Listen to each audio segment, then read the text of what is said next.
మీ కాంబినేషన్స్లో ఎలాంటి సీన్స్ ఉంటాయి? అంటే మాకు అర్థమవుతుంది మీరు మీ లవ్ స్టోరీ ఎలా ఉండిపోతుంది, తన లవ్ స్టోరీ ఎలా ఉండబోతుందో అర్థమవుతుంది.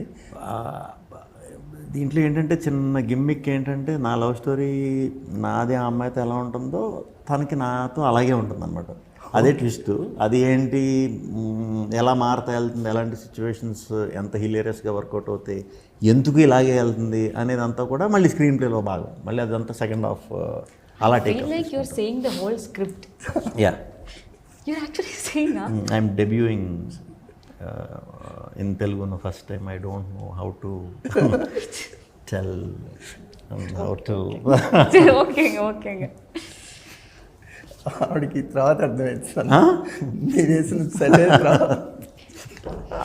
కాదు. మీకు ఏంటి ఆల్ఫా మేల్తో ప్రాబ్లం ఏంటండి? ప్రాబ్లం ఏం లేదే, నాకు తెలియదు దాని గురించి అంతే. ఎందుకంటే కిషోర్ గారు అవసరం లేకపోయినా ఆల్ఫా మేల్ గురించి చెప్పే హీరోస్లో అది సినిమా వెళ్తున్న కొద్దీ మీకు అర్థమవుతుందండి. నేను 80s బ్యాచ్, సారీ కిషోర్ గారు 80s బ్యాచ్, నేను 90s బ్యాచ్, కేట్గా మిలీనియం, ఈమె జెన్జీ కిడ్. అదే జెన్సీయా అర్థమైంది, ఈ జనరేషన్. సో ఆ జనరేషన్ తాలూకు మాటలు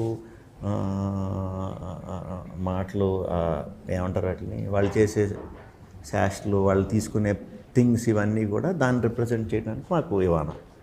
కేట్గా వచ్చి మిలీనియం గర్ల్, ఒక స్ట్రాంగ్ ఉమెన్, ఇండిపెండెంట్ ఎలా ఉంటారో స్ట్రాంగ్గా అనేది తన క్యారెక్టర్.